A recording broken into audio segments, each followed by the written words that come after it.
fiscales. Entonces, con ello te permite, de alguna forma, gestionar de una mejor manera las donaciones que se han realizado, tanto para efectos del impuesto a la renta como para el IGB. Pero lamentablemente a la fecha no está regulada. Otro tema importante, y este tiene mucha relación justamente con las empresas financieras, y hablando sobre todo de los financiamientos que uno requiere en estas épocas de crisis, hoy más que nunca.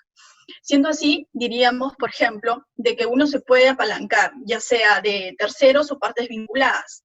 ¿Correcto? Como sabemos, la regla fiscal es vigente al 2019, para efectos de la deducibilidad de los intereses, es importante no exceder 3 veces el patrimonio del ejercicio anterior. Esa es la limitante, ¿no? Ya sea para deudas convinculadas como con partes independientes o terceros.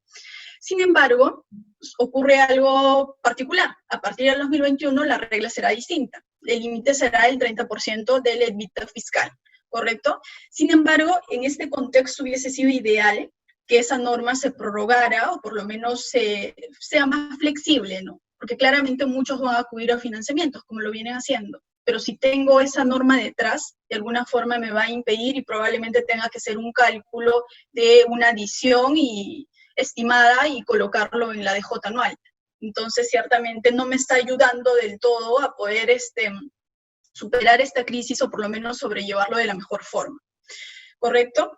En ese mismo sentido, y justamente ya hablando ahora de los programas de ayuda también que se han ido emitiendo, podríamos decir que se han emitido programas como Reactiva Perú, FAE, MIPE, que si bien es cierto que tienen un aspecto positivo, que lo que buscan es no cortar la cadena de pago, ¿correcto? Y es un aspecto bastante relevante y creería que el Ejecutivo lo planificó bien en ese sentido. Se critica mucho si es que los recursos se están canalizando de la mejor forma hacia las empresas que eran el foco de pronto inicialmente de esta medida, pero eso es positivo. Sin embargo, creemos que ciertamente las normas no han contemplado algunas particularidades que hay que considerar para efectos fiscales, ¿no? Respecto de algunos tratamientos. Entonces, allí creemos que sí existen oportunidades de mejora y justamente, enlazado con ello, en el siguiente slide, vamos a poder observar, y claramente ustedes no han sido ajenos a ello, es que, dado el contexto, se han visto obligados a de pronto otorgar algunas facilidades crediticias, ¿correcto? Estas facilidades crediticias se pueden traducir en una serie de operaciones, como por ejemplo, acá hemos colocado alguna casuística, como las reprogramaciones, podemos haber realizado con nuestros clientes las refinanciaciones, por otro lado, le hemos otorgado probablemente periodos de gracia también, o condonado intereses de pronto, y también ustedes están canalizando justamente programas como FAEMIPE o Reactiva Perú. Sin embargo, justamente estamos en el gráfico también colocando otra base y es amplia, otros. ¿Por qué? Porque cada una de ustedes, cada compañía tendrá una casuística diversa, con algunas peculiaridades. Y acá cabe preguntarse justamente lo siguiente, ya pensando en el enfoque fiscal. ¿Existe una normativa tributaria que regule estos aspectos? Es la primera interrogante que uno se puede hacer, ¿no? Y lo segundo es, yo he realizado reprogramaciones, refinanciados, ya sea esta de manera unilateral o bilateral, pero en este caso también cabe preguntarse, ¿la administración tributaria podría cuestionarme esas modificaciones contractuales que he realizado? Son dos preguntas que allí vamos dejando en este primer slide. Ahora pasaremos a comentar la norma sectorial. ¿Por qué es importante esto? Porque ciertamente se entiende que las empresas del sector financiero han previsto estas facilidades en base a algunas regulaciones. Y tenemos, por ejemplo, el oficio múltiple del 2010 de la SBS, en el cual ciertamente ya se establecían que las compañías del sector financiero podrían hacer las modificaciones en las condiciones contractuales, ¿correcto? Y apoyado en esa resolución es que sale el otro oficio múltiple, 10997 del 2020, curiosamente ya en febrero, porque esto fue en la etapa de la declaratoria de emergencia del sector salud, todavía no de la emergencia nacional, ¿correcto? Entonces, allí también vemos que claramente lo que la SBS indica es que se va a poder aplicar la norma del 2010 para, digamos, poder de pronto reformular o modificar las condiciones contractuales, ¿no? Esto dependiendo de cada compañía. Ahora bien, también ya en marzo se tiene el oficio múltiple 11-150, en el cual se refuerza también de que se van a poder hacer estas modificaciones contractuales, ¿correcto? Y se hace referencia explícita al registro contable, incluso, ¿no? En el cual se hace alusión de que el reconocimiento contable, por ejemplo, de los ingresos, se dará en base al percibido. Entonces, siendo así, uno hace una sana reflexión. Y pareciera que en términos comerciales, y entendemos perfectamente que la SBS justamente lo diseña pensando en ello, y es coherente y razonable que se tenga que reconocer de pronto en base a lo percibido. Sin embargo, ¿qué sucede con la norma tributaria? Lamentablemente, la norma tributaria a la fecha no ha establecido un tratamiento. Ahora, solo para cerrar esta parte normativa, contable, sectorial, que hemos elegido algunos pronunciamientos, tenemos también esta norma de Reactiva Perú, del 2020 también, ¿no? En la cual se establece que los intereses producto de este programa serán reconocidos en base a lo devengado, salvo que se advierta alguna situación de incumplimiento. En ese caso sí se tendrá que modificar y probablemente llevarlo a percibido, pero en principio es en base a lo devengado. Ahora bien, en el siguiente slide vamos a comentar lo referido al devengado tributario. Hemos hablado de la norma sectorial, que claramente podríamos decir que para ciertas operaciones que ya se han venido efectuando, se ha diseñado que le aplicaría el criterio del percibido, ¿correcto?, para el reconocimiento de los ingresos. ¿Qué sucede en el devengo tributario? Como sabemos, seguramente en el equipo hay muchos que pertenecen al área de impuestos. A partir del 2019 se emite o se aplica un nuevo criterio de devengado tributario. Es más, por primera vez, porque hasta el 2018 uno acudía a la norma contable de manera supletoria o alguna norma sectorial, como el caso, por ejemplo, de la SBS para el reconocimiento de los ingresos y también gastos. Sin embargo, a partir del 2019, ¿no?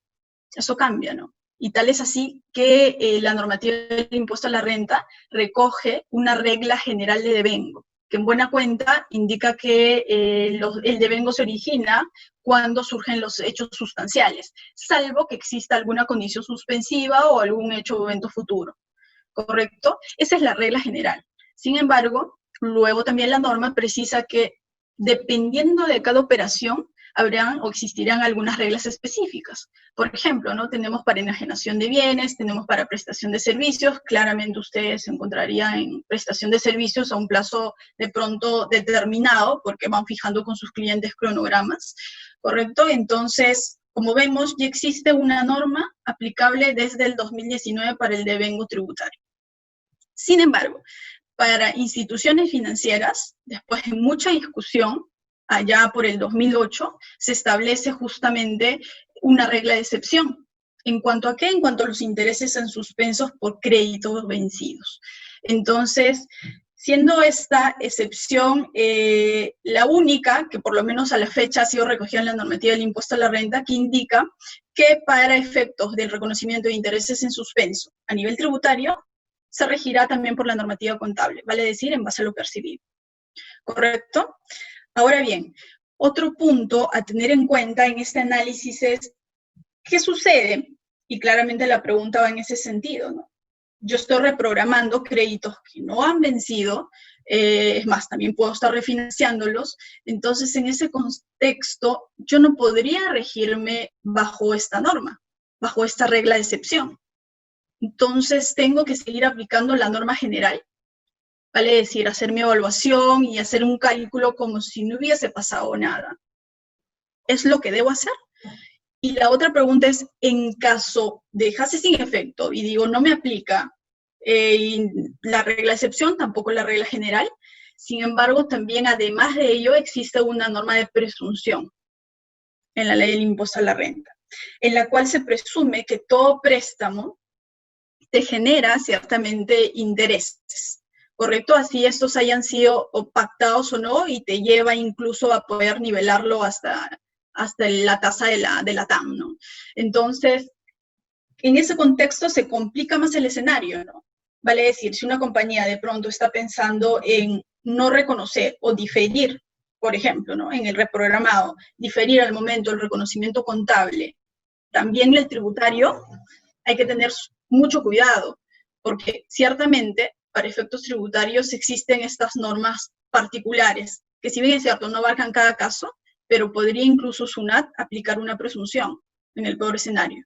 Entonces, allí es donde los invitamos a una reflexión respecto de poder mapear de manera muy detenida cada una de sus operaciones. En el siguiente slide vamos a ver justamente esos temas que consideramos importante la compañía pueda revisar, ¿correcto? Por un lado tenemos la evaluación de cada caso particular, en principio viendo el tratamiento contable y tributario. Es probable que en algunos casos, en algunas operaciones que ustedes han realizado, incluso la SBS no se haya pronunciado, ¿no? Entonces, allí estamos ante una problemática mucho mayor. No sé si se vaya a pronunciar, pero habría que también revisar ese aspecto, pero tributariamente, como les decimos, por lo menos tal cual está la normativa a la fecha, y creemos que sí es un vacío, debió de pronto de normarse de una mejor forma, se contempla el devengo tradicional, ¿no? Vale decir que debería seguir devengándose intereses en este periodo de tiempo. Por otro lado, es importante también revisar los términos comerciales, ¿no? Los contractuales, verificar realmente la motivación de las renegociaciones. Vale decir, documentar si esa renegociación incluso se ha dado unilateralmente o bilateral. Ha pasado mucho en este último tiempo en que de pronto las reprogramaciones se han dado incluso por un mensaje de texto, ¿no? En el cual te preguntan y te dicen, oh, marca opción 1 si deseas que tu crédito sea reprogramado. Uno marca y se entiende que ya es una señal de aceptación. Es de alguna forma el soporte que yo tengo detrás para poder sustentar ese reprogramado. Sin embargo, allí también cabe una reflexión.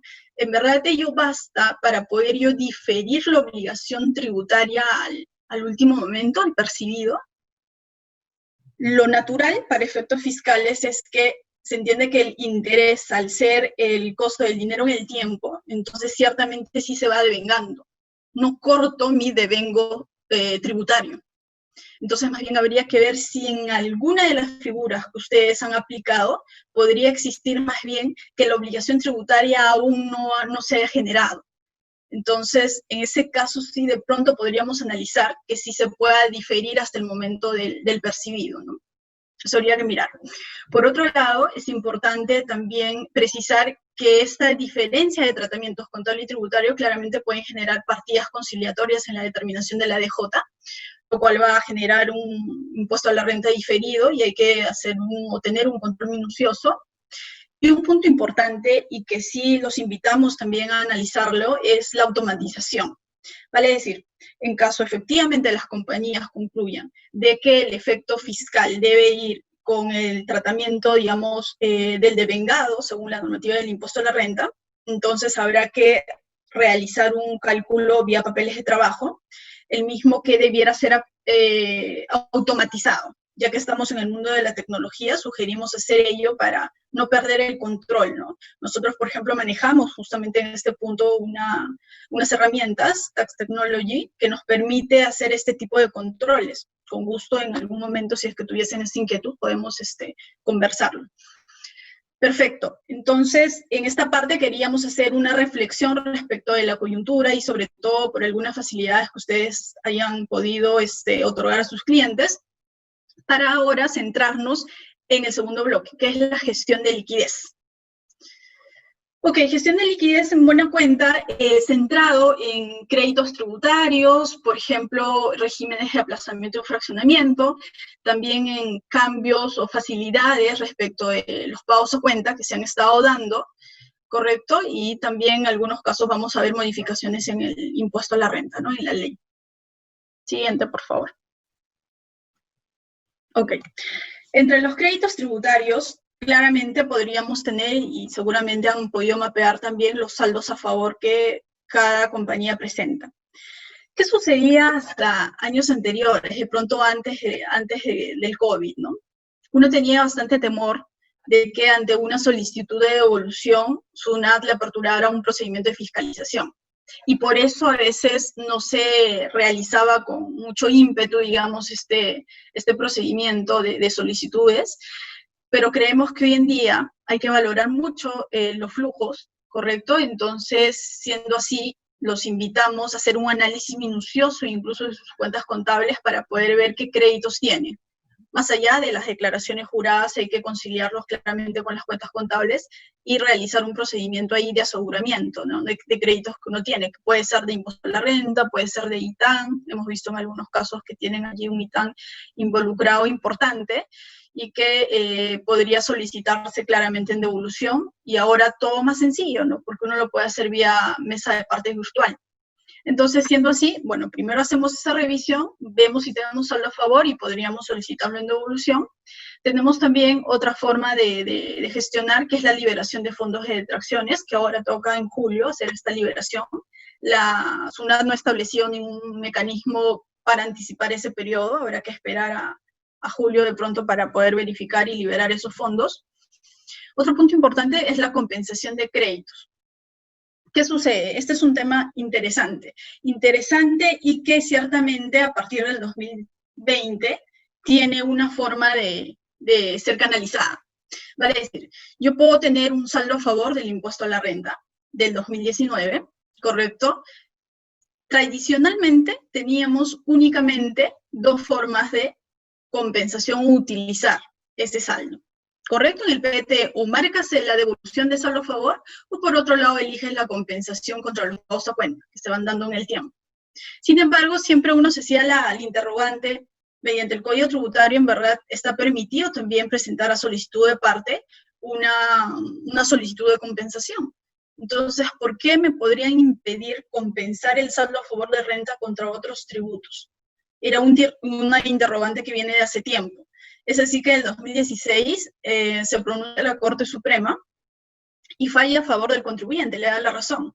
Le dice que sí es posible que a solicitud de parte se pueda compensar el saldo a favor de renta contra cuentas o deudas de IGB e ITAN. Sin embargo, SUNAT en ese momento no hizo nada, es decir, no estableció ningún procedimiento. Tal es así que una compañía en el 2000, por el saldo a favor del 2018, esto es ya en el 2019, realiza y presenta solicitud de parte justamente esta compensación y SUNAT le deniega. Ya existiendo este precedente, pero ciertamente solo era un pronunciamiento de la Corte Superior. Ahora, el tribunal ya emitió una RTF de observancia obligatoria en el 2019 y con eso sí es un criterio vinculante y por ende lo que sí ya SUNAT hoy en día ha acogido es un procedimiento, ¿no? Ha establecido un procedimiento para poder gestionar esta compensación, que hasta hace unas semanas se hacía mediante el llenado de un formulario, de un formato, y se le enviaba a una dirección que ellos habían establecido. Hoy en día es más sencillo porque llenas el formato. Nuestra sugerencia es que se acompañe esa solicitud de compensación de un escrito, y es como lo venimos haciendo, ¿sí? Y detrás de ello, el escrito, el formato, se presenta vía mesa de partes virtual. Entonces, ciertamente es mucho más rápido. Entonces, aquí quería hacer una pausa justamente por la importancia que está cobrando este procedimiento de compensación a partir de este año, ¿no?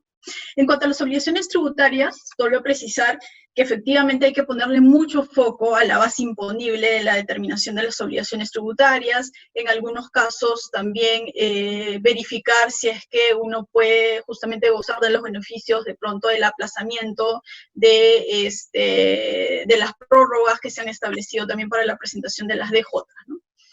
Ahora, vamos a ver a continuación, de manera también resumida, justamente cuáles son estos créditos de los que estamos hablando. Por un lado tenemos retenciones y percepciones de IGB, tenemos pagos indebidos o en exceso, que justamente hacer el mapeo con la contabilidad nos permite hacer el contraste y verificar si tenemos este tipo de créditos. Saldo a favor materia de beneficio, bueno, en caso de compañías exportadores, saldo a favor del impuesto a la renta y detracciones no aplicadas, ¿no? Las formas de solicitud, como les decía, es en el caso de la devolución presentando el formulario, ciertamente, y esta vez SUNAT ha sido bastante flexible, porque claramente, tradicionalmente, siempre uno esperaba el cheque, ¿no? pero ahora lo puedes hacer incluyendo dentro de la misma solicitud, te pide tu CCI, entonces uno lo puede hacer vía esa metodología. Sin embargo, el límite era de 280.000 y nos sucedió con un cliente, ¿no? Presentamos la solicitud de devolución, pero lastimosamente el límite por el CCI era hasta 280.000. Entonces la diferencia, se entiende que, y lo hemos gestionado ya por mesa de partes, que es lo que estamos esperando. Pero también tenemos casos de clientes que, si bien es cierto, se consignó cheque, pero finalmente nos llamaron y nos dijeron que nos podían hacer la transferencia de un importe alto por la CCI, ¿no? Entonces, por ahí ha dado esa facilidad, lo cual es muy bueno. Correcto, en el siguiente slide, solo para hacer un repaso, justamente allí estamos colocando las formas de compensación del saldo a favor del impuesto a la renta, lo que ya veníamos explicando. El primero y el punto 3 son los métodos tradicionales, ya sea de devolución o la compensación, y el centro, el número 2, es la novedad, ¿no? Y ahí les estamos dejando los datos justamente de la resolución de observancia obligatoria y también la sentencia de la Corte Suprema. Correcto. Hasta allí hemos abarcado lo de los saldos a favor. Ahora vamos a ver el régimen de aplazamiento y o fraccionamiento, que es un tema también importante, porque puede que no tengo saldo a favor, he verificado mis declaraciones y mi contabilidad no tengo, sin embargo, sí estoy con deudas por pagar. Por ejemplo, ¿no? El ITAM. Igual SUNAT no estableció un mecanismo, lamentablemente, para, digamos, diferir el pago o buscar algún otro mecanismo, pero de pronto sí este decreto legislativo 1487 permite aplazar y o fraccionar deudas. Recordemos que ya existe un régimen, llamémoslo tradicional, establecido vía Código Tributario de aplazamiento y o fraccionamiento. ¿Correcto? Sin embargo, este régimen lo denominamos nosotros como un régimen especial, porque ciertamente en comparación del régimen anterior, trae consigo algunos beneficios, como por ejemplo la tasa de interés es mucho más baja, los periodos son distintos, me permite incluso poder sujetar a aplazamiento algunas deudas que puedan ya encontrarse en procesos de reclamación o apelación. Entonces, eso es importante como medida, digamos, excepcional o de facilidad. Ahora bien, respecto a las deudas materias de acogimiento, tenemos aquellas administradas por la SUNAT, exigibles hasta la fecha de la solicitud, tributos internos, por ejemplo, también tenemos a los pagos a cuenta, y aquí hay un punto interesante, porque uno puede haberse ya acogido al régimen tradicional de aplazamiento, y a la fecha tener un saldo, y ese saldo se puede acoger a este nuevo régimen. Entonces es importante tenerlo en cuenta, ¿no? Porque uno puede hacer la reevaluación y someterlo a este nuevo régimen. Por otro lado, tenemos la deuda aduanera también, y las deudas de los puntos anteriores cuya impugnación se encuentra en trámite a la fecha de presentación de la solicitud. ¿Sí? O sea, lo que decíamos, ¿no? Puede ser, por ejemplo, una resolución o un reclamo, un escrito de reclamo, que puede estar en proceso y pues también someterlo a este régimen. Ahora, ¿cuáles son aquellas deudas que no se pueden acoger? Las generadas por tributos percibidos o retenidos. Y sí tiene razón de ser, ¿no? Porque únicamente eres el intermediario, el depositario, y por ende no son tus fondos y tiene sentido que no se puede aplazar ni fraccionar. Algunos recargos establecidos según la norma o según la Ley General de Aduanas, los pagos a cuentas de abril a diciembre tampoco se puede únicamente de febrero a marzo, y máximo hasta diciembre. Es peculiar, y en este caso les invito también a una reflexión. ¿Qué sucede? Que en el caso de abril a diciembre se discutía mucho, ¿no? Porque se decía, pero eso significa que yo de abril a diciembre ya voy a encontrarme, digamos, en mejores condiciones para poder pagar mis tributos. No necesariamente es así, porque justamente ante la ampliatoria del estado de emergencia nos complica el escenario. Sin embargo, a la par sale justamente la otra norma, que es la de suspensión o reducción de pagos a cuenta. Y con ello es que de alguna forma podría estar cubierto este tramo, ¿no? Porque ciertamente esa norma me aplica de abril a julio. Entonces, ya si me estás dando la facilidad, por lo menos para pago a cuenta, se entiende que es lógico de que ya esa parte no puedas fraccionarlo ni aplazarlo. Entonces sí tiene sentido. Las incluidas en un procedimiento concursal tampoco se pueden someter a este régimen. Ok, en el siguiente slide vamos a ver los sujetos comprendidos, y acá hay un importante, ¿no? Hemos visto en principio cuáles son aquellas deudas que se pueden acoger a fraccionamiento. ¿Quiénes son esos sujetos comprendidos que van a poder presentar la solicitud? Por un lado, bueno, el primer requisito es sencillo, ¿no? Que se tenga RU, que se haya presentado la DJ mensual de marzo y abril, entonces por ahí vamos bien, y que además se demuestre que hayan disminuido sus ingresos mensuales de dichos meses respecto del periodo 2019. No cuentan con un saldo mayor al 5% de la UIT. Ese es un tema hasta cierto punto irrisorio, en mi opinión, porque ¿qué sucede? Que 5% son 215. Entonces, eso quiere decir que si yo tengo 216 de saldo de detracciones, ya me encuentro en capacidad para hacer el pago de mis tributos y por ende no debiese aplazarlo. Creemos que es un impedimento, es una norma muy buena, pero detrás trae este tipo de inconsistencias. Ahora, la norma también precisa de que esa verificación del saldo se deberá hacer hasta el día anterior, ¿correcto? Entonces uno tiene que de pronto con esos fondos del spot pagar los otros tributos para que estratégicamente ya el fondo se vea tan aminorado que puedas justamente el tributo que te quede aplazarlo, ¿no? Quizás el más alto. Entonces, además también la norma establece que el límite máximo, digamos, que se podría tener en esta cuenta de spot, según el decreto que pueda establecer o pueda emitir el MEF, sería el 20%. Tampoco es alto, sigue siendo bajo, ¿no? A mí me haría de pronto más sentido si es que me dijeran, no sé, de pronto 10 UITs, no sé, se me ocurre, ¿no? Ahí me hace más sentido que por lo menos ese sea el límite, pero 5 me parece muy, muy poco. Por otro lado, bueno, que se hayan presentado todas las declaraciones tributarias en las que se haya consignado justamente las deudas que van a ser sometidas a este régimen. Y se entrega o formaliza la garantía en la forma, plazos y condiciones que establece SUNAT en algunos casos. Si, por ejemplo, tengo una deuda superior a 516.000 soles, claramente tendré que entregar una garantía. Entonces, sí existen ese tipo de peculiaridades que hay que considerar, ¿no? Ahora bien, en cuanto a los sujetos excluidos, los dos primeros casos están vinculados a sujetos que de alguna forma incurren o incumplen, ¿no? Tienen una conducta inadecuada, ¿no? Que pueden estar condenados, por ejemplo, por corrupción o por diverso delito. Entonces, en ese caso no te aplica.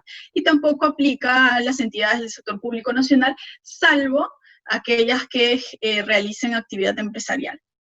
¿Correcto? Ahora vamos a ver en el siguiente slide los costos. Como les decíamos, en este caso tenemos el 40% de la TIM. Como sabemos, hoy en día la TIM está en 1%.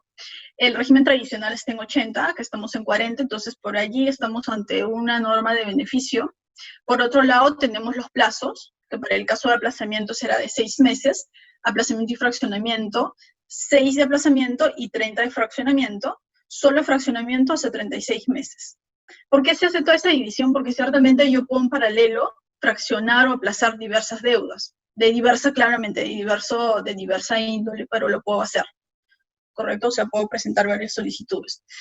Ahora, en cuanto a la operativa, y este es un tema que sí preocupa bastante. ¿Por qué? Porque SUNAT debió de emitir ya la resolución en la cual se establezcan las formas y condiciones. Hoy en día tenemos este decreto legislativo que tiene buenas intenciones de fondo, pero que lastimosamente la SUNAT todavía no ha establecido mecanismos. Y lo que complica aún más es que el plazo para presentar las solicitudes culmina el 31 de agosto. No falta mucho. Esta norma fue emitida a finales de abril, entonces ya pasó más o menos un mes en la cual no se ha normado, ¿no? Sabemos que SUNAT detrás viene preparando sus sistemas y toda la tecnología un poco para poder también gestionar de una mejor forma este tipo de solicitudes, pero igual, la verdad que venimos esperando con ansias este procedimiento para poder someter algunas deudas a este régimen y los invitamos también a estar muy cercanos de ello, ¿no? Rápidamente, bueno, el resto ya lo hemos conversado, ¿no? SUNAT tiene un plazo de 45 días hábiles para aceptar o denegar esta solicitud. Algunos efectos del acogimiento, y esto es importante, se entiende que cuando uno se acoge al RAF, se entendería que ha desistido de recurrir o seguir los procedimientos, por ejemplo, de reclamación o apelación, ¿correcto? Es una señal de aceptación de la deuda, cuando yo me acojo al RAF. Hay que tenerlo en cuenta, ¿no? Por si tienen algún proceso allí que en curso. Por otro lado, se suspende también el plazo de cómputo de la cobranza en ese tramo en el cual se ha solicitado el RAF. ¿Sí? Puedo estar de pronto en un procedimiento de cobranza coactiva, sin embargo, yo me acojo al RAF, entonces se congela el proceso hasta que se tenga la venia del fisco, ¿no? Por otro lado, este acogimiento claramente no limita a la SUNAT el procedimiento de fiscalización, ¿no? Eso te puede seguir aplicando, ahí no hay limitación. Ok, entonces ahora continuaremos con los pagos a cuenta, que es otra medida también importante, que seguramente lo han venido evaluando. Solo recapitular, como sabemos, para los pagos a cuenta de los meses de enero y febrero, se suele utilizar un coeficiente calculado en base a los resultados del año precedente al anterior. Vale decir que si estamos en el 2020, utilizaremos los resultados del 2018. Que en buena cuenta es dividir el impuesto entre el total de ingresos. Esto es para enero y febrero. Ahora bien, de marzo en adelante, lo que se tiene que hacer es aplicar el mismo procedimiento, pero con los resultados del 2019. ¿Correcto? Habiendo presentado la DJ del 19, entonces tengo el impuesto contra los ingresos y ese es el importe que se considera como coeficiente. A raíz justamente de esta coyuntura es que se establecieron reglas excepcionales, ¿correcto? Entonces en el siguiente slide vamos a poder justamente observar esta regla excepcional establecida para los pagos a cuenta, que consiste básicamente en una comparación de resultados o de ingresos del 2020 versus el 2019. ¿Qué busca esta norma? De alguna forma aliviar, se entiende, el desembolso de estos pagos o la compensación incluso, ¿no? Porque claramente muchas industrias se han visto afectadas, entonces así sea un poco flujo, igual impacta, ¿no? Entonces, veamos, por ejemplo, ¿no? Abril 2020 versus abril 2019. Hago esa comparación y voy a tener 3 supuestos como resultado. El primer supuesto, que de esa comparación haya disminuido mis ingresos en más del 30%. En el caso en el cual se tendrá que suspender los pagos a cuenta. Sí, y eso es positivo. Lastimosamente, como negocio no es lo que uno quisiera, pero por lo menos como impuestos, bueno, en este momento se entiende que no se determina y se suspende. El segundo supuesto, que hayan disminuido hasta un 30%, ¿correcto? En ese caso, se aplica una reducción. Vale decir, yo sigo realizando mi pago cuenta, mi cálculo, mis papeles de trabajo, luego en la parte final tendré que aplicar este factor del 58%. En buena cuenta es una rebaja del 42%, ¿no? Que me permite de alguna forma también aliviar mi caja. Y está el tercer escenario, que de la comparación de esos ingresos no haya disminuido. No haya ninguna variación, más bien se ha incrementado, ¿no? Que hay algunos casos, por ejemplo, del sector salud, donde sí les está yendo bien, entonces aquí no pasa, digamos, no se tiene mayor efecto y se sigue aplicando la regla tradicional. Tener en cuenta que la comparación se tiene que hacer por cada mes, ¿no? Marzo, abril, mayo, junio, hasta julio, ¿sí? En el siguiente slide vamos a poder ver una línea de tiempo que los invitamos justamente a poder revisarlo y hacer el flujo, por si aún no lo han hecho, hasta diciembre, por lo menos. Quiere decir que siempre ha existido las formas de poder suspender o modificar los pagos a cuenta. Eso es cierto. Pero las reglas establecidas para modificarlas o suspender de enero a julio siempre han sido más complejas, porque te piden algunos ratios, te piden por otro lado presentar varios libros, entonces siempre ha sido tedioso. Y ciertamente esta regla excepcional ayuda mucho a poder por lo menos poder suspender sin de pronto necesitar evidenciar todo ese sustento tan engorroso que te pide la norma. Sin embargo, de agosto a diciembre también tengamos en vista que se puede utilizar o aplicar la regla general, que consiste básicamente en principio, los requisitos para poder yo suspender o modificar los pagos a cuenta de agosto en adelante es que haya presentado mi DJ anual. Por otro lado, también verificar mis resultados al mes de junio, ¿correcto? Al 31 de julio. Y, por ejemplo, si es que la compañía tuviese una pérdida en ese momento, podrá suspender su pago a cuenta. Y a ello se acompaña el libro de inventarios y balances, que seguramente todo lo tiene de manera electrónica, también se presenta, y no es una labor tan compleja, porque existe un anexo puntual en el libro de inventarios y balances que se sube también al sistema. Entonces, tenemos una regla excepcional, abril-julio, y otra de agosto a diciembre. Solo reiterarles que sugerimos hacer esta línea de tiempo para que ustedes puedan ver y ver si en algún caso pueden de pronto acogerse no solo a la regla excepcional, sino también a la regla general. Es bueno no perderlo en vista. Ok, ahora, otra medida importante, ya hablando de la determinación también del impuesto a la renta, es la regla excepcional para el arrastre de las pérdidas, bajo el sistema A. Como sabemos, existen dos sistemas, A y B. El A es aquel que, según la normativa del impuesto a la renta, tiene un periodo de caducidad de 4 años para efectos de su compensación, 4 años posteriores del ejercicio en el cual se origina. Y el B es aquel que no tiene periodo de caducidad, pero únicamente me permite compensar la pérdida a nivel del 50% de la renta neta de cada periodo. ¿Sí? Y esto es importante, ¿no? Porque cuando se subproyectado justamente ya pensando más en el diferido, entonces uno tiene que evidenciar la recuperabilidad de esa pérdida en base al sistema que elige, ¿correcto? Hoy en día, para efectos del sistema A, justamente pensando en el contexto y pensando que este tiene un límite de 4 años, es que esta norma excepcional establece que el límite se amplía a 5 periodos, pero únicamente por la pérdida originada en el 2020. Y esa es de pronto una primera crítica, ¿no? Porque uno dice, ok, en un año me voy a poder recuperar realmente, porque de pronto no se pensó en 2 o 3 periodos, que quizás era, si buscaban ayudarme, era lo mejor que se pudo haber hecho. Pero bueno, lamentablemente la norma está así. Y por otro lado, ¿qué sucede con las pérdidas acumuladas en 2019? Esas se entiende que tampoco entran en este régimen, esas van a seguir con 4 años. Situación que también complica, ¿no? Y allí es donde justamente, si tienen estos casos, los invitamos allí a hacer una medición de sus flujos de manera mucho más detenida, porque en base a ello es que probablemente, si es que han reconocido, por ejemplo, un activo tributario diferido, van a tener que reevaluar y en algunos casos incluso ajustar. Pero veámoslo con cuidado, es un poco la invitación que les hacemos, ¿no? Y claramente, transcurrió el periodo 5, como se ve en el ejemplo, la pérdida no utilizada, esa no se podrá aplicar, ¿no? Se pierde, claramente.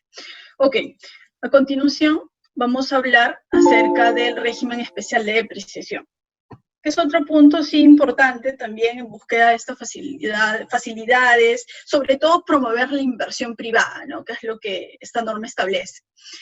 Siendo así, bueno, se han establecido justamente algunas reglas excepcionales, como el caso, por ejemplo, de las edificaciones y construcciones, en la cual uno va a poder aplicar el 20% como tasa tributaria.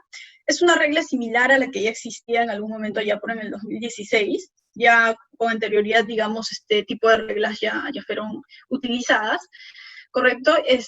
Sin embargo, tener importante, digamos, tengamos en cuenta lo siguiente, que en principio este régimen será aplicable a partir del 1 de enero del 2021, no para el 2020. Ahora, se entiende que los edificios y construcciones, por un lado, tienen que cumplir, por ejemplo, con el requisito de que todas estas, si hablamos de construcciones, hayan sido iniciadas a partir del 1 de enero del 20, y que, por ejemplo, si es que pensamos ya en el futuro y vamos al 22, tendríamos que probar que el grado de avance de obra mínimo al 2022 haya sido del 80%. Entonces, sí existen peculiaridades que hay que tener en cuenta. Precisar también, y probablemente a ustedes, si les aplique también este caso que justo hablábamos al interno, son los costos posteriores. Y esta norma también establece que los costos posteriores vinculados, como por ejemplo las mejoras, ¿se entiende?, estas edificaciones, también gozarán de este beneficio, pero el control de la depreciación se tendrá que hacer de manera separada del, digamos, el bien principal. ¿Correcto? Entonces, bueno, hemos hablado de la tasa de depreciación del 20, siempre tener en cuenta, y claro está, de que estos bienes tienen que estar afectados a la producción o a la generación de renta gravada para la compañía. ¿Correcto? Existe un supuesto excepcional, que es un supuesto ciertamente hasta confuso, porque la redacción de esta norma particularmente a mí me genera mucha inquietud. Todavía la fecha no ha sido reglamentada, eso es importante precisar, y quizás allí se establezcan alguna claridad al respecto, pero lo cierto es que el supuesto excepcional te dice, pueden aplicar este régimen los contribuyentes que durante los periodos 20, 21 y 22 adquieran bienes que cumplan con los requisitos antes indicados. No será aplicable si dichos bienes fueron construidos total o parcialmente antes del 2020. Pero te dice, pueden aplicar. ¿Eso qué quiere decir? Que puedo dejar de aplicar este beneficio, vale decir, no es imperativo, porque pareciera que es opcional, es lo primero que de pronto se me viene a la mente. Sin embargo, en el otro bloque, ya hablando de otro tipo de bienes, dejando de lado los edificios y construcciones, hablando de los otros tipos de activos, la norma te dice lo siguiente, y justamente allí pueden verlo en la diapositiva. A partir del ejercicio 2021, se depreciarán. Entonces, incluso allí en la redacción uno puede decir, ok, pareciera que es una redacción un tanto imperativa. Entonces, si me dice se depreciarán, yo sí o sí tendría que aplicar esas tasas que justamente figuran en el gráfico, dependiendo de qué tipo de bienes se tratan. Entonces, allí se agrega otra precisión.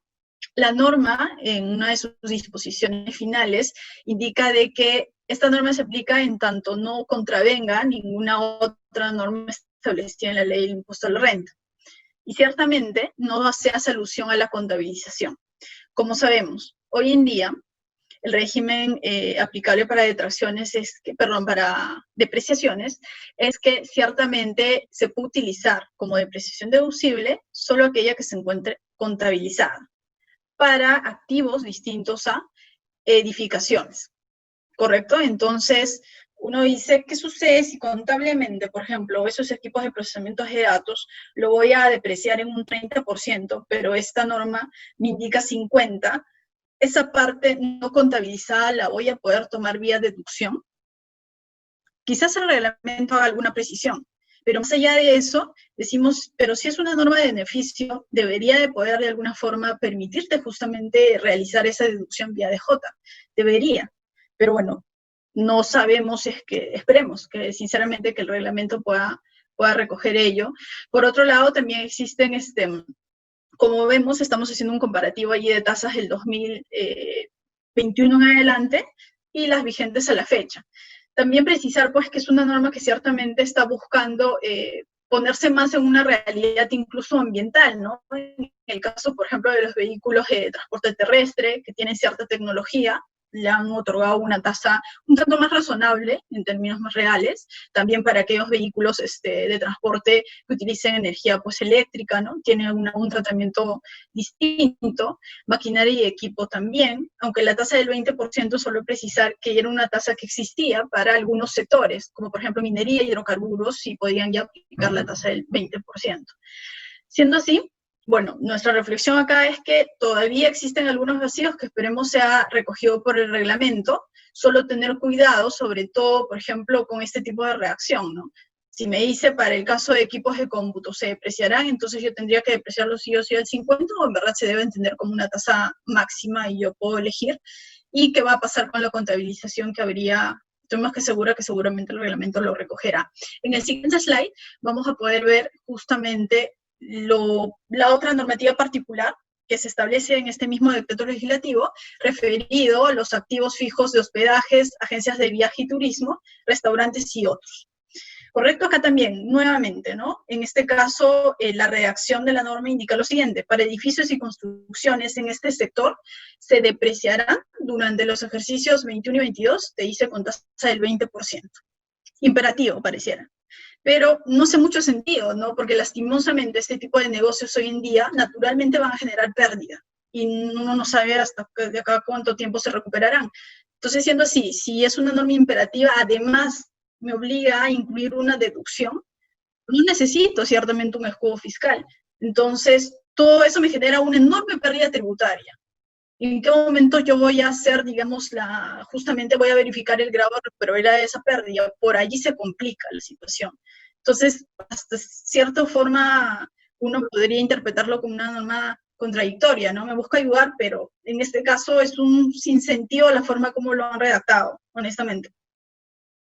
Ok, por otro lado, también tenemos el caso de los vehículos de transporte, también la reacción va en ese sentido, se depreciarán, es también imperativo, y líneas abajo van a poder justamente observar el cuadro que resume un poco las tasas que claramente ahí estamos estableciendo para cada tipo de bienes, ¿no? Ok, hasta aquí hemos podido conversar acerca de, por un lado, ¿no?, los antecedentes, la norma, las facilidades de pronto que se han ido dando en el sector, que cada compañía tendrá seguramente su tratamiento, es más, las diversas facilidades que se han otorgado. Por otro lado, las formas de gestionar la liquidez de una manera eficiente.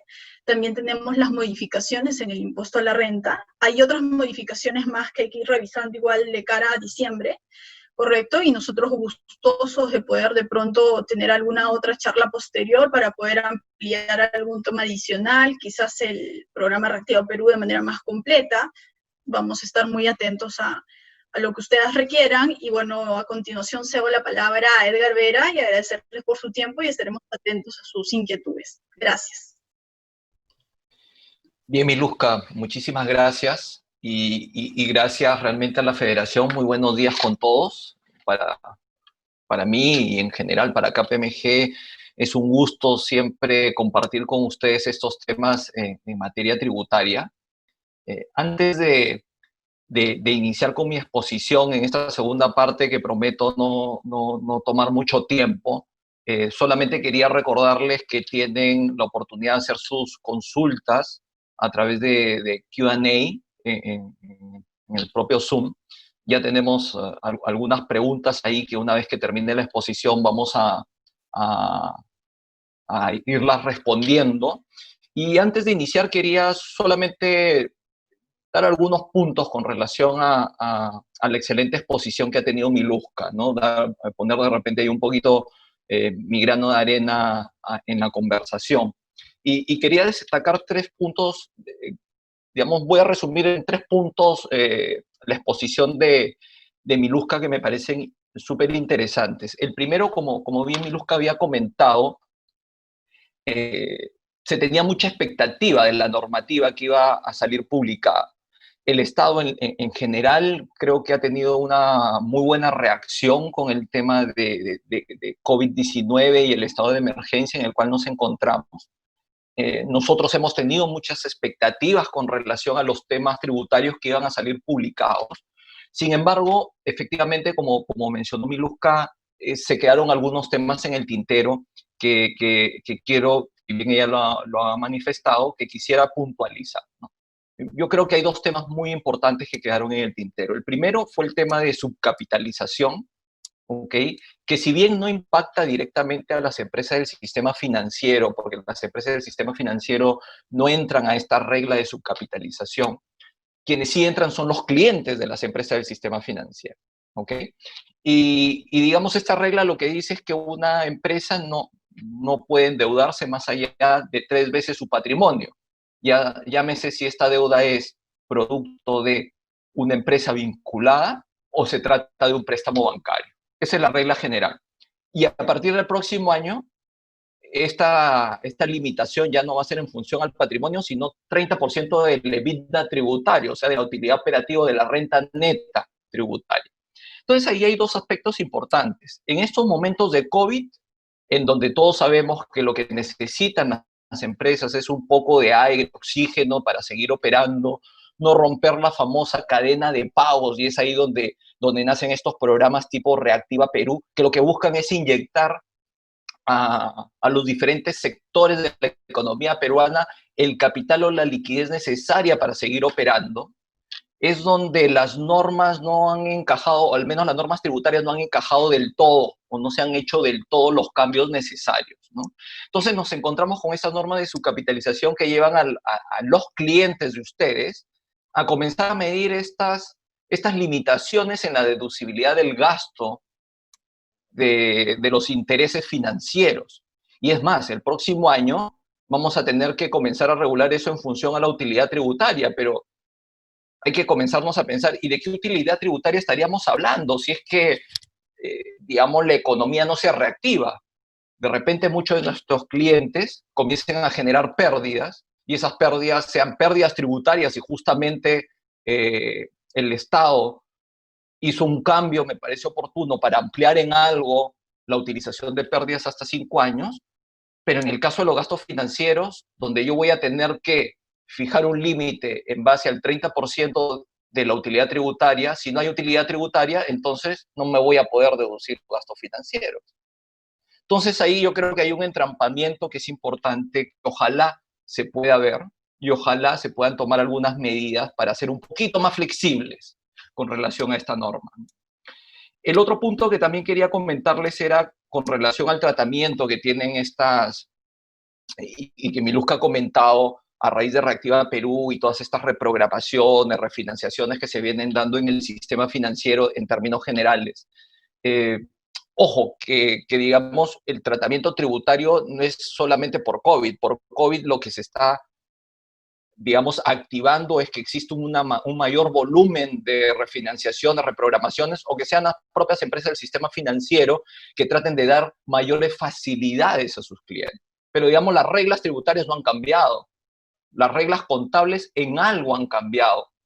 Sin embargo, hay que tener en cuenta que a partir del 1 de enero del 2019 se publicó la famosa norma del devengo tributario o el cambio en el artículo 57 de la Ley del Impuesto a la Renta, en donde ya comienza a fijar la definición del devengo para fines del impuesto a la renta. ¿Ok? Entonces tenemos dos caminos. Uno es lo que diga la SBS para las empresas del sistema financiero y el tratamiento contable, y el otro viene a ser el tratamiento tributario. ¿Ok? La SBS yo entiendo que está emitiendo o estaría por emitir algunas circulares para el tratamiento específico, pero por el lado tributario no hay ningún cambio. ¿Ok?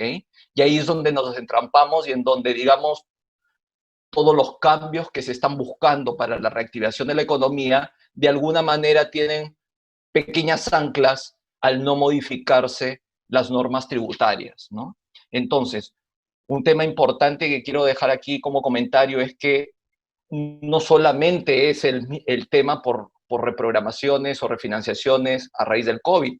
El tratamiento tributario también hay que analizarlo para las refinanciaciones y reprogramaciones que hemos hecho, sobre todo en el año 2019, cuando entró en rigor los cambios del devengo tributario para fines de nuestra regulación. ¿Ok?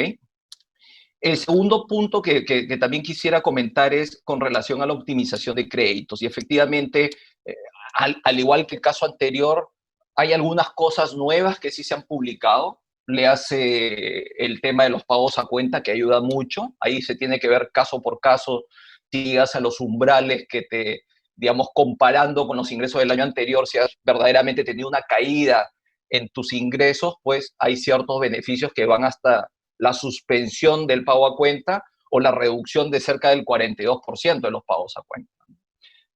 Digamos, esas son medidas nuevas que se han ido dando, pero también hay otras herramientas, como se han visto, que es la devolución o compensación, ¿no? El tema de la devolución siempre ha existido. El ánimo de SUNAT, lo que estamos viendo, y es un poco también el mensaje que la ministra de Economía fue dando, es que la administración tributaria iba a ser un poco más expeditiva en el tema de las devoluciones, y eso lo hemos apreciado en el caso de las personas naturales, en donde las devoluciones han sido de oficio, ¿ok?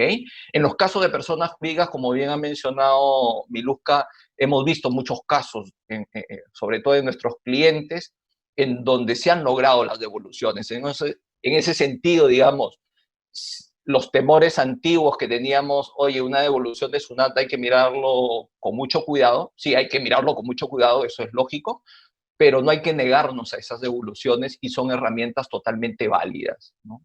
La compensación, la resolución de observancia obligatoria que le hemos presentado, que ha sido publicado hace poco, en diciembre del año pasado, ayuda muchísimo. Y hay muchos casos en donde se han logrado compensaciones de impuestos. Entonces son herramientas que el día de hoy hemos querido traerlo sobre la mesa con la finalidad de que ustedes las conozcan y en la medida de lo posible puedan aplicarlo.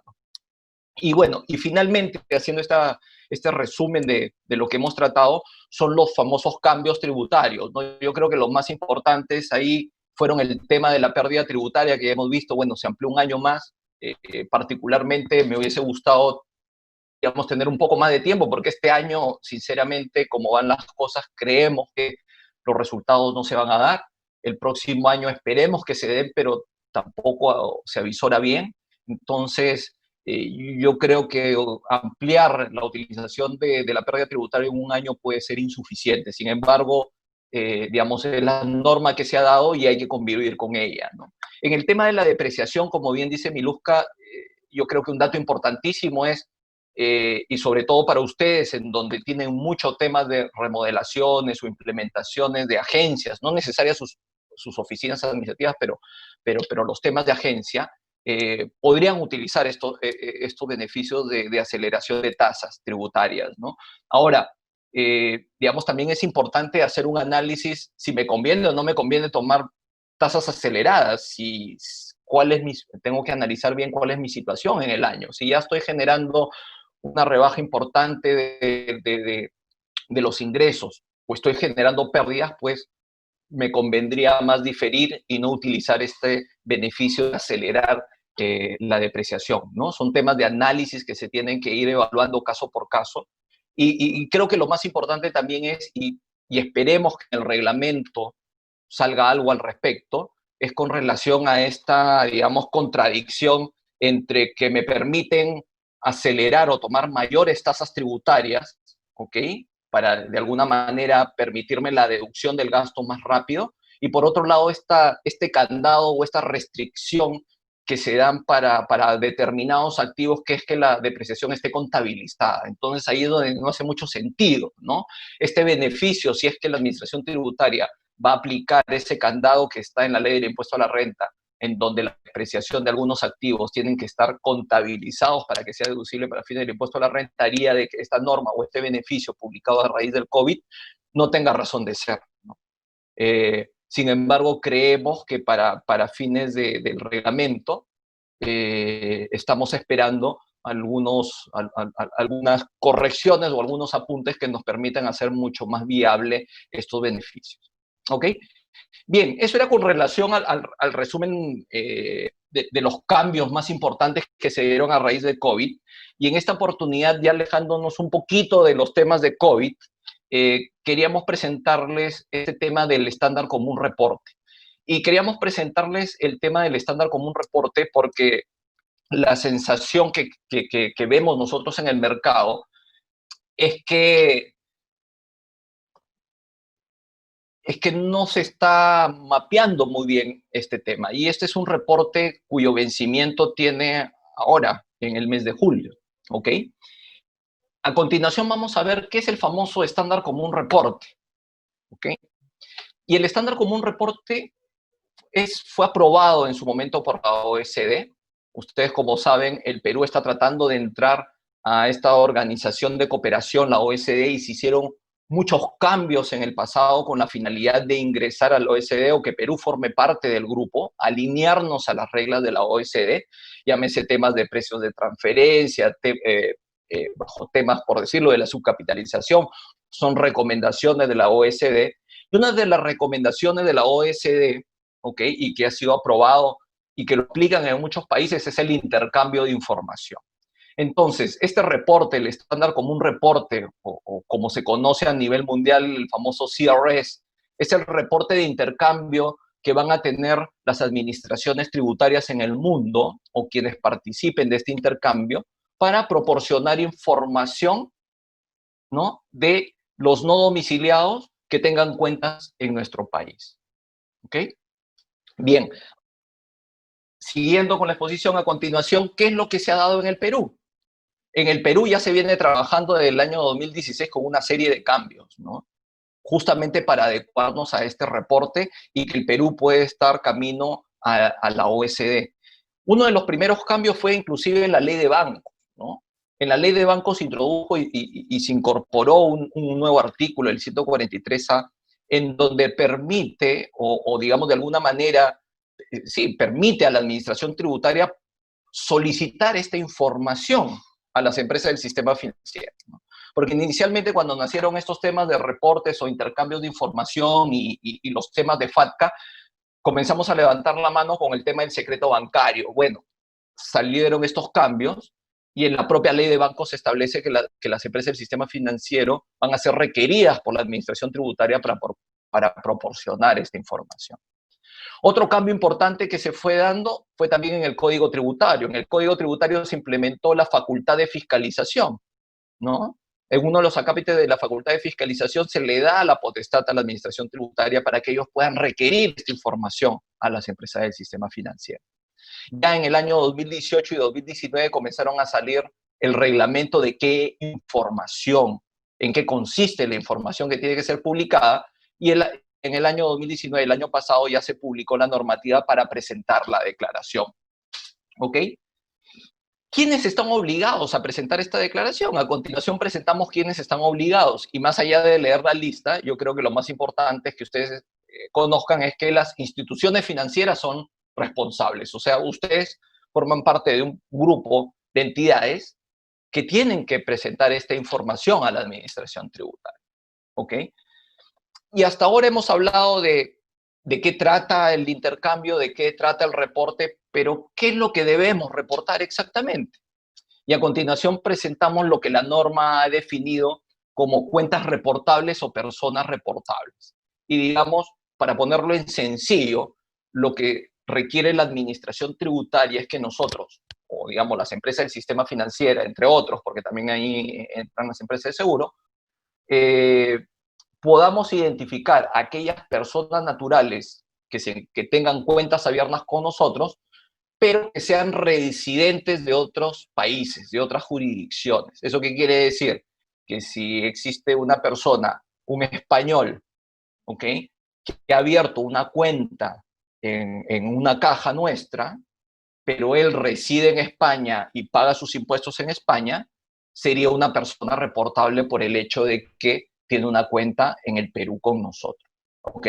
¿Y qué tendríamos que reportarle a la administración tributaria? Tendríamos que reportarle cuáles son esas cuentas. Ahora, no es que le voy a reportar el movimiento, le voy a reportar saldos e información vinculada a esa cuenta y a la persona que es dueña de esa cuenta.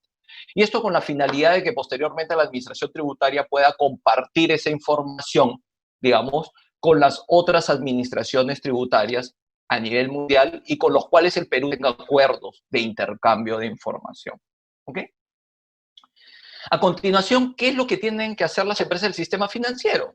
Hemos hablado, ok, tengo que identificar a la persona, tengo que, si es una persona residente en otro país, que tenga cuenta con nosotros, tener toda la información, pero ahí dentro de la norma publicada, exigen también a las empresas del sistema financiero y a todos los que estén obligados a reportar esta información la debida diligencia, ¿ok? Y por lo menos la norma establece ciertos parámetros de debida diligencia que debemos seguir las empresas del sistema financiero. No basta con decir, ¿sabes qué? Yo no tengo nada, sino tengo que demostrar que efectivamente no tengo nada.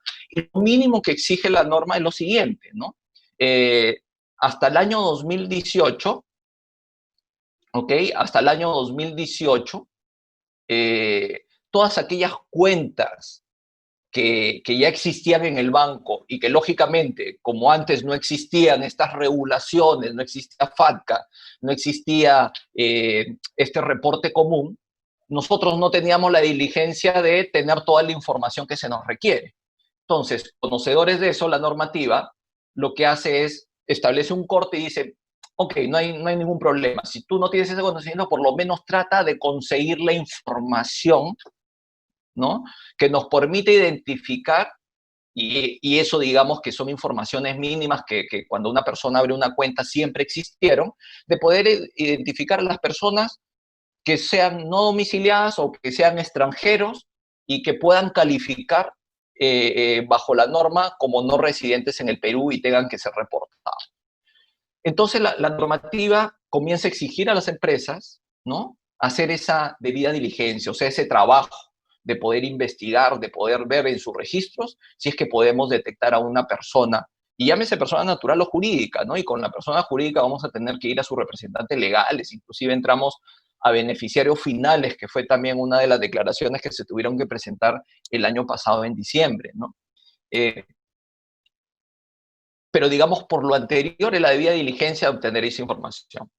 A partir del 2019, aparte de esa debida diligencia de tener toda esa información, la norma también ya comienza a exigir a las entidades del sistema financiero y en general a todas las entidades que reportan que se tenga que llenar una declaración tributaria, ¿no? Entonces, por eso me imagino que muchos de ustedes, pero la mayoría de las entidades financieras, si no son todas, han diseñado alguna forma para que cada vez que una persona natural abra una nueva cuenta, pueda reportarse o se puede identificar si esa persona, ¿no?, es residente en otro país que no sea el Perú. ¿Con la finalidad de qué?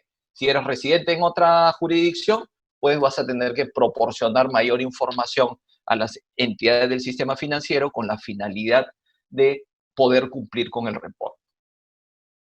Bien, pero ¿y qué es lo que tenemos que reportar? Ya les había dicho que por tema de secreto bancario eso sí está cubierto. No voy a reportar movimientos. A continuación les mostramos un resumen de qué es lo que deberíamos reportar, ¿no? Y ahí tenemos, por un lado, el lado izquierdo tenemos la parte de la identificación de las personas. Eso es lógico, el nombre, domicilio, RUC, digamos, llamémosle pues toda la data demográfica de la persona a reportar.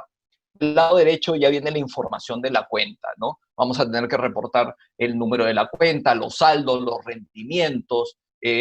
Ojo que también aparte de ustedes hay las empresas de seguro y las empresas de custodia son los que te tienen que reportar. Entonces, por eso también en la información a reportar se habla mucho de los rendimientos, de los intereses derivados.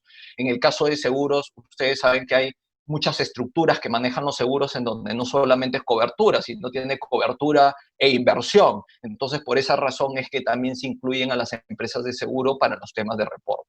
Pero digamos, estas son las dos caras, ¿ok?, de lo que tenemos que reportar. Ahora, ¿cuándo tenemos que reportar? Porque tenemos la obligación de reportar esto por el año 2018 y el 2019. Inicialmente, la obligación de reporte era para el mes que ya pasó, para el mes de mayo, ¿ok? Sin embargo, a continuación vamos a ver que dentro de las modificaciones que hizo la administración tributaria, en donde dio facilidades y comenzó a, digamos, a cambiar los vencimientos de declaraciones juradas pegadas más hacia junio, julio, en donde pensábamos que ya se iniciaba la reactivación de economía, lo mismo ha sucedido con este reporte, ¿no? Y este reporte, los vencimientos ya publicados por la Administración Tributaria para el año 18 y 19, van a ser el 23 de julio del 2020 y el 24 de julio, como lo pueden ver ahí, dependiendo del número de RUC. Ahora, ¿qué sucede si no presento esta declaración? Bueno, como toda declaración que no es presentada, esto tiene una sanción, una multa, que oscila, es el 0.6% de los ingresos netos, ¿no? Tiene un mínimo y un máximo. Mínimo no puede ser inferior a 430 soles y no puede ser mayor a 107.500 soles. ¿Ok? Bien, ahí un poco comentarles también, parece, digamos, ¿y ahora qué hacemos? La declaración está ahorita, prácticamente en mes y medio, ¿no? Por el lado de KPMG, ahí les quería comentar, y al igual como Miluska comentó con los temas de los RPAs y digamos, las automatizaciones, digamos, en otra charla podríamos tocar esos tópicos. En el caso de este reporte de común que se tiene que enviar a la administración tributaria a nivel de KPMG internacional, y nosotros venimos trabajando con KPMG España. Es más, tenemos a un cliente muy importante del sistema financiero que venimos atendiendo con esta herramienta. KPMG Internacional ha desarrollado una herramienta con la finalidad de poder apoyarlos en la presentación de esta declaración jurada, ¿no? Es una herramienta internacional, como les había comentado, este reporte conocido a nivel mundial como CRS. Hay más, inclusive, en la lista de países con los cuales SUNAT va a compartir esta información. Estamos hablando de más de 107 países, con lo cual este tema no es nuevo. A nivel de KPMG ya tenemos implementado esta herramienta con la finalidad de poder apoyar a nuestros clientes a nivel internacional. En el caso de Perú, tenemos el caso de una empresa muy importante que ya KPMG España viene atendiéndolo. Así que si ustedes están interesados en tener un mayor detalle de esto, con mucho gusto podríamos en otra sesión apoyarlos en ese sentido. ¿Ok? Bueno, con esto termina mi participación. Muchísimas gracias por su atención. Vamos a dar paso a las preguntas y respuestas. Ahí sí, Susi, Miluska y quien les habla van a estar atentos a las preguntas que hemos ido recibiendo y apoyarlos a con cualquier nueva consulta o repregunta que puedan tener. Muchísimas gracias.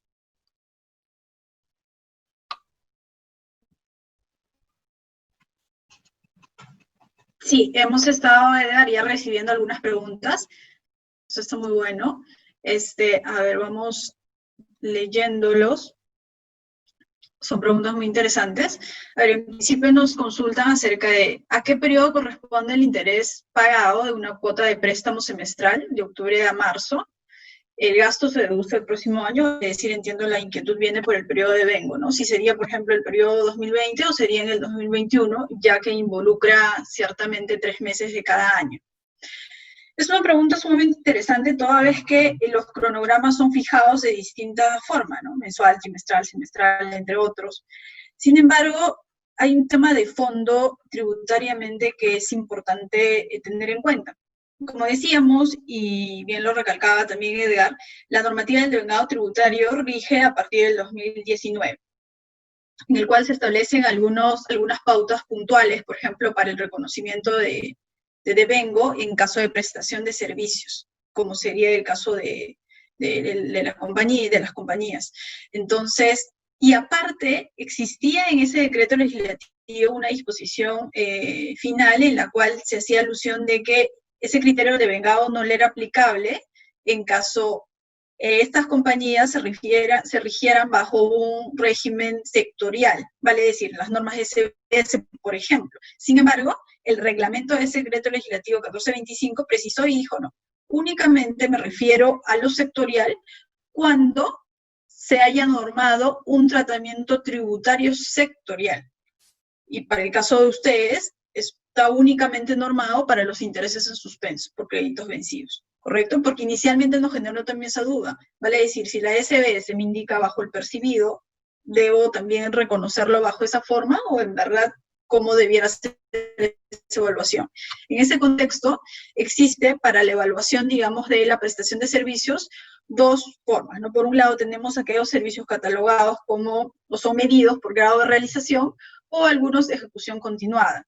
En el caso planteado, diríamos que para efectos fiscales vendría a ser un financiamiento que ciertamente tiene un plazo, que sin embargo se entiende que los intereses debieran ser calculados de manera proporcional. Y eso nos llevaría incluso a poder incluir esos 3 meses del 2020, devengarlos en este periodo, octubre, noviembre, diciembre, y lo diferencial para el siguiente año. Esa sería nuestra interpretación. Claramente es más a nivel de, digamos, de criterio, porque ciertamente no está estipulado, ¿no? Entonces vamos en ese sentido.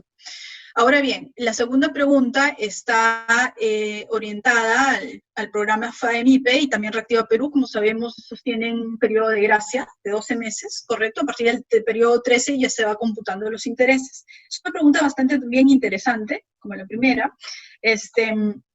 Y acá justamente analizábamos definitivamente este caso y decíamos fiscalmente, esta forma, digamos, o esta facilidad de colocar justamente el periodo de gracia podría habilitar a que tengamos que diferir el devengo.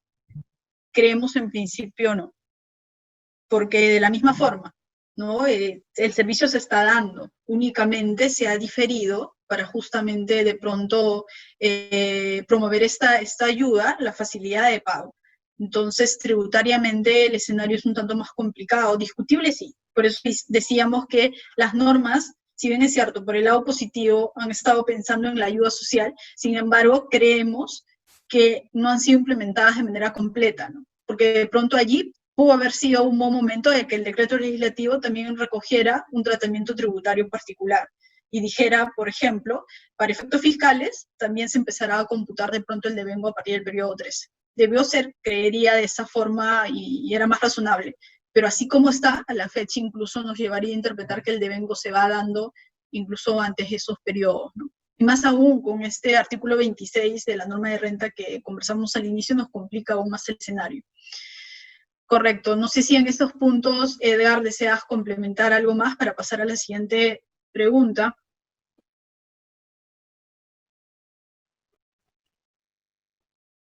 Sí, creo que estás en mute, Edgar. Perdón, estoy en mute, sí. Disculpen, no, totalmente de acuerdo. Ahí solamente para complementar lo que habíamos estado hablando, digamos, en el caso de las empresas del sistema financiero nos vamos a regir por el criterio del devengo tributario que se publicó o que está vigente del 1 de enero del 2019. Y más allá de los periodos de gracia que puedan existir, para fines tributarios sí deberíamos determinar el criterio del devengo. El servicio se viene prestando, ¿ok?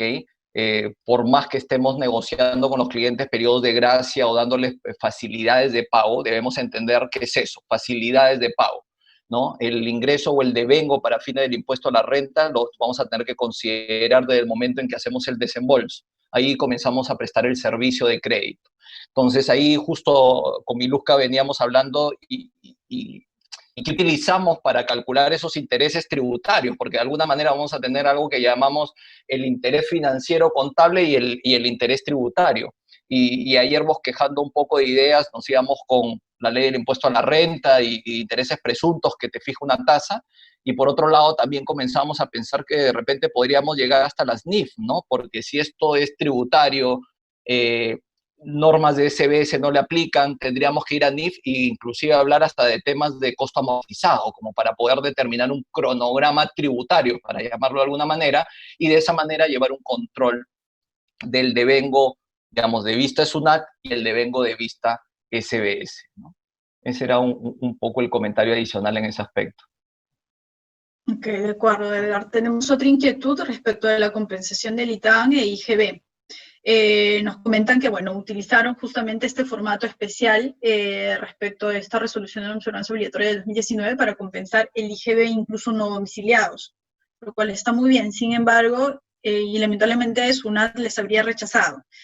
Bueno, en este caso habría que ver la motivación de fondo, ¿no? ¿Por qué lo está rechazando? Porque solo comentarles que nosotros hace unas semanas también gestionamos esta compensación contra IGB no domiciliados, y felizmente sí hemos tenido éxito. Lo que sí hicimos es acompañarlo de un escrito, y ciertamente contundente, ¿no? Precisando la base legal, por otro lado el impedimento, porque claramente el formulario de 662 no es precisamente un número de orden de pago, ¿no? Porque eso se hace en el momento en el cual uno está cancelando el IGB no domiciliados, y sí hemos tenido esa aprobación. De repente, Wilber, te agradezco la pregunta, podríamos conversar por teléfono y allí me puedas ampliar un poco más tu inquietud y ver la forma en que te podemos también ayudar, ¿no? John, también tenemos otra pregunta por el reporte, Edgar. Allí de pronto podrías también comentar el RC. Sí, el de Wilber, sí, a ver, Sí. sí existen algunas excepciones, efectivamente, como señalas, organismos públicos y inclusive el Banco Central de Reserva y Fondo de Pensiones, ¿ok? Hemos tenido algunas consultas en el caso de ustedes, ahí tendríamos que evaluarlo. En realidad, la premisa del reporte te habla de organismos públicos y te habla de algunas, digamos, organizaciones exceptuadas, pero en líneas generales lo que busca la Administración Tributaria y SUNAT es de conseguir la información de todo el sistema financiero, ¿ok? Y, digamos, el objetivo de esto es, vamos, más allá de hacer el intercambio a nivel internacional, también entra un poco por temas de poder identificar financiamientos o lavado de activos, temas de AML, ¿no? Por esa razón es que la regulación de la administración tributaria hace hincapié en empresas del sistema financiero regulados por la SBS y excluye a los fondos de pensiones, ¿ok? Y también incluye inclusive a las casas de bolsa, ¿ok? Entonces, en el caso de ustedes, como bien mencionan, sí tienen como principal accionista una entidad del gobierno central, ahí sí tendríamos que analizar caso por caso si es que les encaja esta excepción o no. Pero, digamos, es parte del análisis previo que se tendría que hacer como para poder presentar esto a la administración tributaria.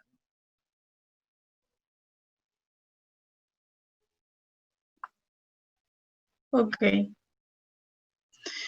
Sí, por otro lado tenemos también la inquietud respecto de los intereses devengados de los créditos reprogramados de la cartera no minorista. que están contabilizados como suspenso.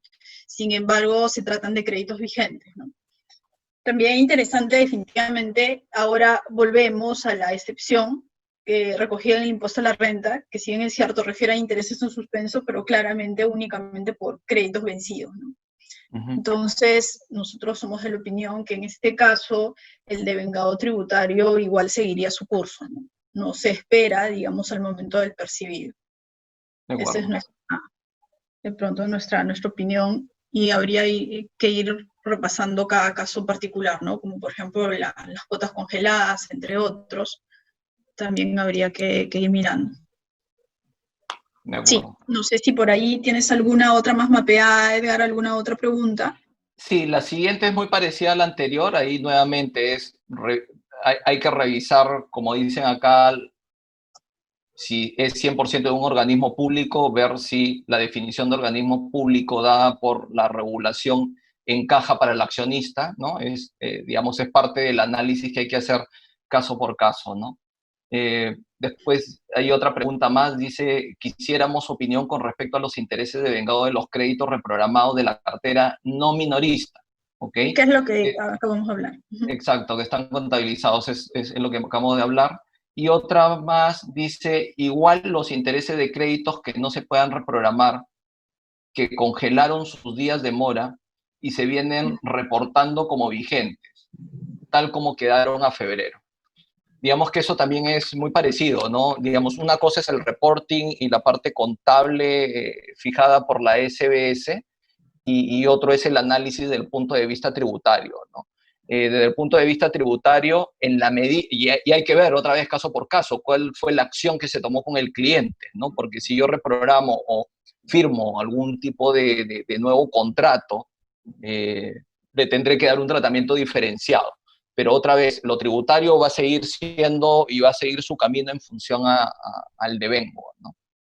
Al devengo de acuerdo a la ley del impuesto a la renta, más allá de cómo se presente para fines de reporting y contabilidad a la SBS. Ok, perfecto. Bueno, al momento tenemos estas inquietudes. Sería bueno también de pronto más adelante podríamos tener pues alguna sesión en caso, digamos, tengamos la invitación respecto del programa completo de Reactiva Perú, FAE, que siempre tienen algunas particularidades para ver un panorama mucho más completo, ¿no? de análisis. Ok, creo que es eso, Juan Francisco, respecto a las consultas. Igual allí tienen nuestros contactos, por favor, con total libertad, hacernos llegar sus consultas o también comunicarnos vía teléfono. Gracias. Bien, Edgar, Susi, Miluska, un pequeño comentario nada más. En realidad ha sido una muy importante presentación. De seguro que habrán muchas dudas, y solamente comprometer a ustedes, ¿no? Para que puedan absorberlas a través de las consultas personales que pudiesen hacer a sus correos, teléfonos, ¿no? Y la verdad, si no hay más preguntas, en nombre de la Federación y de las cajas municipales, agradecerles de veras a KPMG por esta presentación tan importante, en los nombres de Susi Sánchez, de Miluska Nolasco y Edgar Vera, y a todo su equipo que ha estado apoyando para realizar esta presentación. Muchas gracias, reitero, y ya estaremos en contacto para otras presentaciones que esperamos nos puedan apoyar. Mil gracias. A ti, Juan Francisco, por este espacio, y a todos los participantes también, y nuevamente, ¿no? Los contactos están, Juan Francisco, a la orden, y para nosotros va a ser un placer poder ayudarlos, acompañarlos, no solamente en los temas tributarios, como bien hablábamos, hay muchos retos más que tiene este sector, y nosotros estamos disponibles y atentos a escucharlos primero y ver de qué manera los acompañamos, ¿sí? A dar soluciones inteligentes, ágiles sobre todo, y como todos requieren, ¿no? De acuerdo a las economías también. Bien, muchas gracias a los expositores y muchas gracias a todos los que han participado. Muchísimas gracias, Francisco. Muchas gracias a todos. Gracias. Muchas gracias. Cuídense bastante. Gracias. pronto nos estaremos viendo y escuchando. Gracias. Claro que sí. Que se cuiden todos. Chao, chao. Buen día.